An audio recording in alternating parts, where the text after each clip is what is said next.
السلام عليكم طلاب.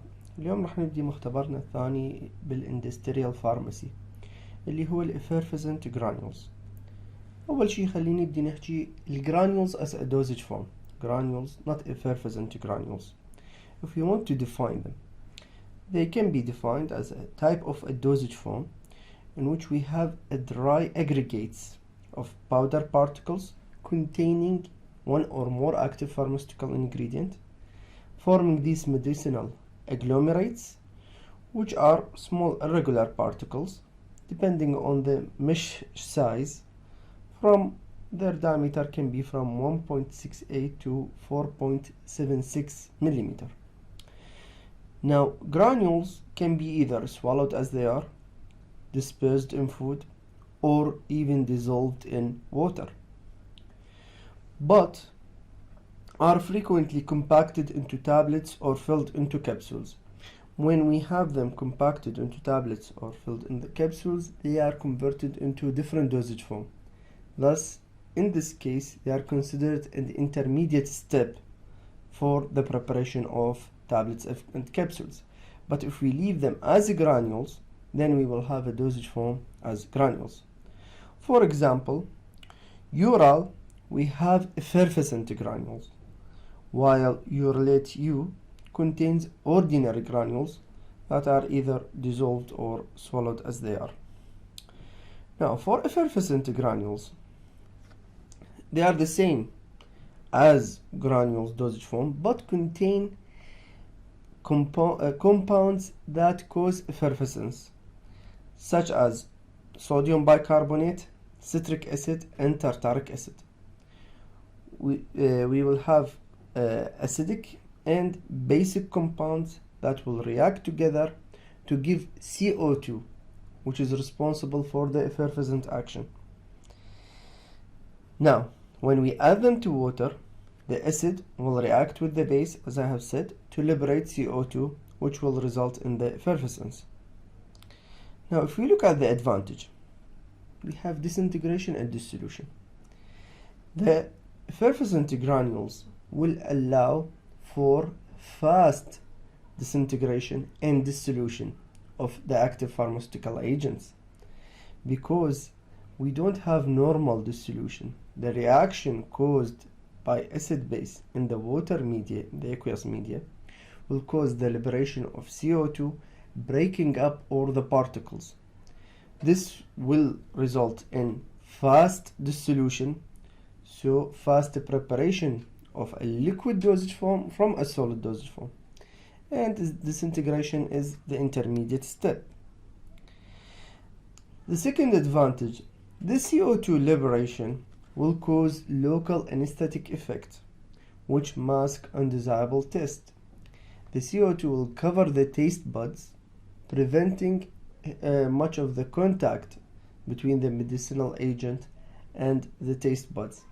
And this is the anesthetic action, which is the same in carbonated beverages.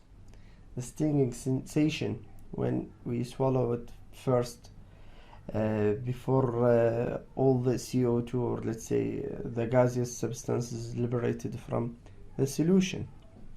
So it will act to mask unpleasant taste of medicinal agent. Also, reducing irritation of gastric mucosa. If we have ordinary tablet, if we compare effervescent granules or any effervescent dosage form to ordinary tablets, now ordinary tablets usually will have partial dissolution in different part of the GIT.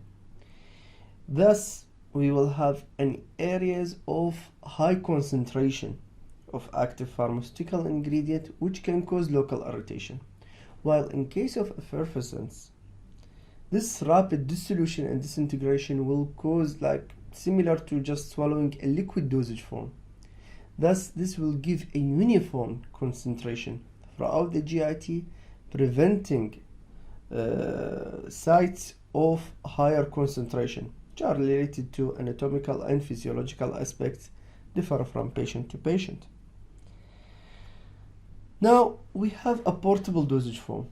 If I want a liquid dosage form, I will have to get a larger container, which are difficult to be passed into airplanes, airports. But effervescents allow for small compact packages to be packed with the patient, and when needed, just to be prepared with water to have a solution, or let's say a liquid dosage form of that active pharmaceutical ingredient. So portability is considered to be an advantage. Also, there is a psychological effect. When the patient sees the dosage form just with effervescence action, they get a sensation of satisfaction, or let's say placebo effect, that this medication works better because has effervescence. So it has a psychological aspect. This also plays into the marketing aspect. Now, some pharmaceutical companies will market same active pharmaceutical ingredient but in effervescent dosage form, thus gaining larger market share because of this psychological effect. Now, there are also disadvantages to effervescent granules. First, it has shorter half-life. The presence of acidic and basic substances compacted together will impact on the shelf life, because the shelf life, 10% of the medicinal dosage form will be converted into an unknown substance. When we add acidic and basic molecules in the same dosage form, this will cause reduction in stability. The dosage form is costly more than ordinary tablets because we have the cost of tartaric acid, citric acid, and sodium bicarb to be added to the formula. Also, the packaging. The packaging has to be done properly, preventing any chances of degradation by environmental moisture. If any moisture reaches to either sachets, if we have effervescent granules, or if we have effervescent tablets, if it reaches to the tablets, it will cause the reaction to occur and wastage of all the dosage form. Also, it requires special machinery for manufacturing. I have to prepare machines with low moisture content and other specifications to ensure that the dosage form will be prepared in an optimal fashion. Also, we have the disadvantage of sodium overload. Now, we will examine the general formula, but as you can guess, we have citric acid, we have tartaric acid, and we have sodium bicarbonate. So we have two acids that will react with a single base. Now this will cause sodium overload if we have sodium bicarbonate. But as we will examine in the next slides, we can also use potassium carbonate or calcium carbonate to prevent this. Now, sodium overload is not accepted in case if the patient is hypertensive, because this will increase the daily intake of sodium, especially if we are talking about analgesic medication such as paracetamol. Paracetamol is given frequently, let's say 2 to 3 doses per day depending on the strength. This will cause a large amount of sodium just to be taken from the medication. Also, in cases of patients with renal failure, then we will have to adjust the sodium and even potassium depending on the degree of severity. Now, if we look at the sources of acid used in effervescent granules, usually we have citric acid monohydrate and tartaric acid. This is the general. Now there are different acids such as fumaric acid, etc., but they are unusually used. We have citric acid and tartaric acid. many experiments have been shown that a ratio of 1 to 2, that means 1 part citric acid and 2 parts tartaric acid, produces a powder with good effervescent properties. Now this has been done through experiments, different experiments using different ratios, and this ratio resulted in optimal effervescent action. So, also we will use a combination of citric acid and tartaric acid. Why don't we use either of them alone, either citric acid alone or tartaric acid alone? Because if I use only tartaric acid, the resulting granules lose their firmness. They will become squishy and converted from granules into powder. Now, if I use citric acid alone, citric acid causes a sticky powder. This sticky powder will be difficult to granulate, sticky material, and this will even stick to the sachets or even the container of the effervescent granules, and will result in loss of efficacy. Now, if we look at the sources of bases used in effervescent granules, we most commonly use sodium bicarbonate. And as I have said previously, in cases where the medication can be used by patients with hypertension or to reduce the concern or one of the disadvantages of effervescent granules, you can use potassium bicarbonate and calcium carbonate. Now, as I have said previously, we are using effervescent granules rather than powder. You can't see any dosage form that uses effervescent powder. Now, why? This is to prevent uncontrollable violent effervescence. In the granules, the rate of water reaching to the acidic and basic molecule to cause the reaction will be gradual. If I place them as a powder, all of the powder material practically at the same time will be wetted, and all of the citric acid and tartaric acid will react at the same time with the sodium bicarbonate, resulting in a violent effervescence. Now, when this occurs, this will cause spillage from the container and loss of active pharmaceutical ingredient. Also, it will prevent the patient from enjoying this anesthetic action of CO2. If it's more gradual, then when it just settles down a little bit, and we will have even a semi-solution, the patient can then begin to swallow the liquid formulation resulting from adding granules to water, and the effervescent action will continue to mask any unpleasant taste of the active pharmaceutical ingredient. Now, let's look at the chemistry. This is the chemical structure of citric acid. Now, in citric acid, we have three acidic groups, 3COOH, which needs to be reacted.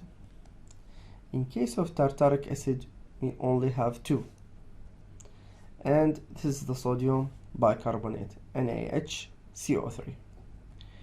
Now, if we look at the reaction, we need 3 molecules of NaHCO3 to react with citric acid so as to have sodium citrate, that is the salt form, and to liberate 3 molecules of CO2. So, if we want to calculate what is the ideal formula for the amount of citric acid, tartaric acid, and sodium bicarbonate to be used in the formulation, the citric acid molecular weight, if we calculate citric acid monohydrate, okay, we calculate it to be 210. So we have only one molecule, so only 210. While sodium bicarbonate, its molecular weight is 84, and we have 3 molecules, so I'll have to multiply it by 3. So to calculate the amount required of NaHCO3, sodium bicarbonate, to react with only 1 gram of citric acid monohydrate, this can be calculated easily by dividing the molecular weight of all the molecules used in a single reaction with the molecular weight of all the molecules for sodium bicarbonate. Dividing citric acid on sodium bicarbonate, we have the known weight of citric acid and the unknown weight of sodium bicarbonate. The amount will be 1.2 gram. So for each 1 gram of citric acid in the formula, I need 1.2 gram of sodium bicarbonate to react with it. Now, in case of tartaric acid, we have 2 acidic molecules, so I need 2 sodium bicarbonate molecules to react with them to form sodium tartarate. So the molecular weight of tartaric acid is 150, and I have only 1 molecule. For sodium bicarbonate, it is the same, 84 multiplied by 2 to give all the amount required of sodium bicarbonate, or the weight, the total weight that will react with a single molecule of tartaric acid. Now if I want to calculate the amount, why do you use 2 gram of tartaric acid? Because as I have said previously, the optimal ratio was 1 part citric acid to 2 parts tartaric acid. So in order to calculate, if I use 1 gram citric acid, I must use 2 gram tartaric acid. And the amount to be reacted with the sodium bicarbonate can be obtained in the same way. Here we have 2 gram instead of 1, and the amount will be 2.24. So for 2 gram of tartaric acid to be completely reacted in an aqueous solution, I need 2.24 gram of sodium bicarbonate. Now the effervescent base general formula. The basic general formula for the bases, which is in this case sodium bicarbonate, will be equal to 3.44 gram required for 1 gram of citric acid and 2 grams of tartaric acid. So in general, if we want to break it to parts so that we can apply it for any amount of effervescent formula, we need 1 part citric acid, 2 parts tartaric acid, and 3.44 parts of sodium bicarbonate for complete reaction. This will result the total number of parts to be 6.44.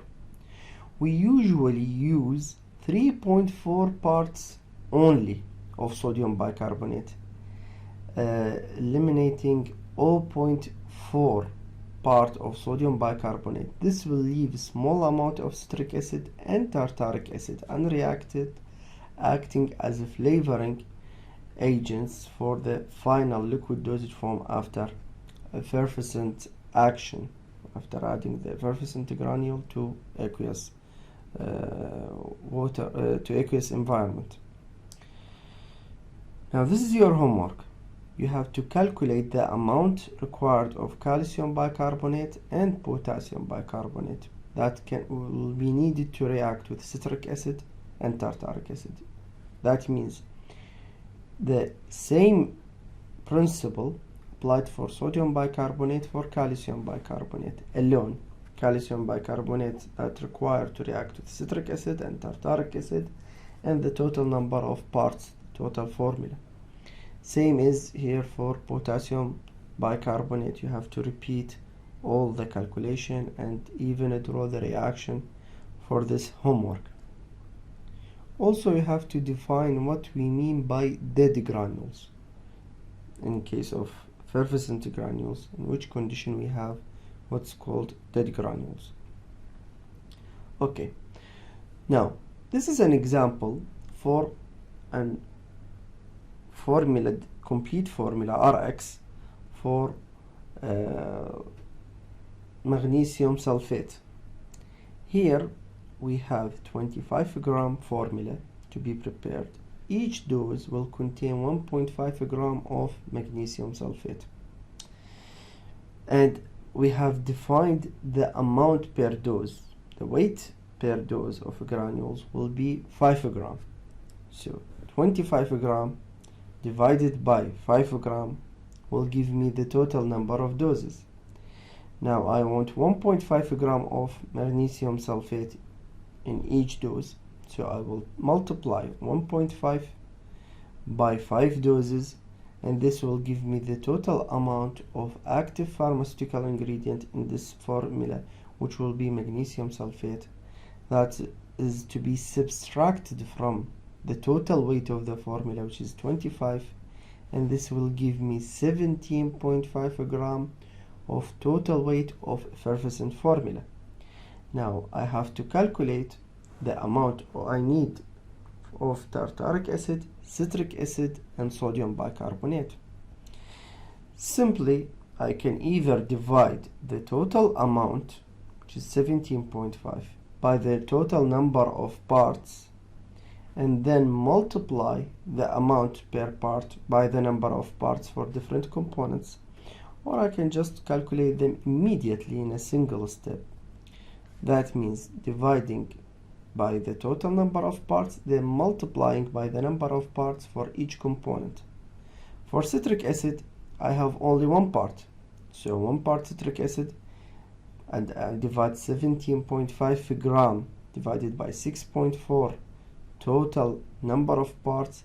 This will give me the weight of 1 part for this formula, which is 2.7 gram of citric acid. Now for tartaric acid, I need 2 parts. I will divide 17.5 divided by 6.4, that is the total number of parts, multiplied by 2 to give me the total amount of tartaric acid. And the same for sodium bicarbonate. Here I have 3.4 parts of sodium bicarbonate. I will divide the total amount of the effervescent formula divided by the total number of parts.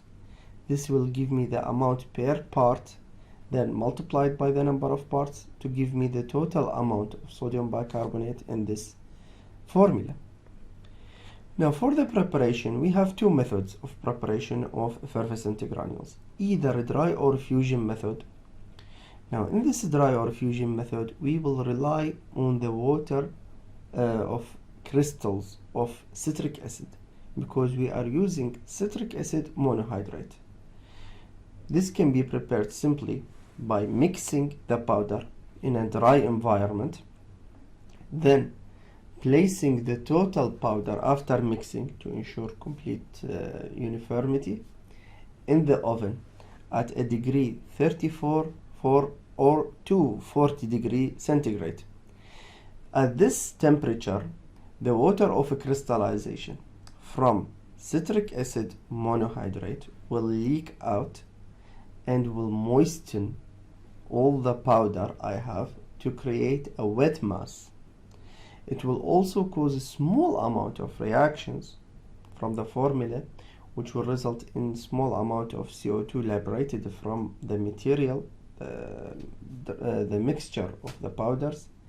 With water, the wet mass will be created, and with CO2 liberated will cause a doughy formation. Now I will take this dough, similar to bread form of lump, and sieve them into different sieving size according to my need. If I want to prepare large granules, I will use sieve number 4, which contain large sieving diameters or large opening. If I want medium size, I will use sieve number 8.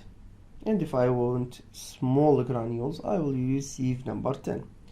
After the granules have been prepared, I will take them and place them in the oven at 45 degrees centigrade to eliminate any moisture resulted from the environment during the granulation process from the sieves, or the water that was released from crystallization of citric acid crystals or molecules. Also, I have the wet method. The wet method is simpler than the dry method. I simply mix all the components together. Then, instead of adding water, I will add ethanol, but drop by drop. This will require more of observation and manipulation than the previous process. Drop by drop addition of ethanol. You usually use absolute ethanol, 95%. That means it contains only 5% water.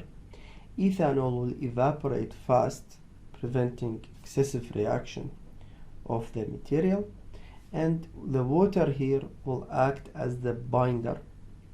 This also will create the same doughy lump of material, which will then be sieved and dried in the oven with the same procedure as the dry method.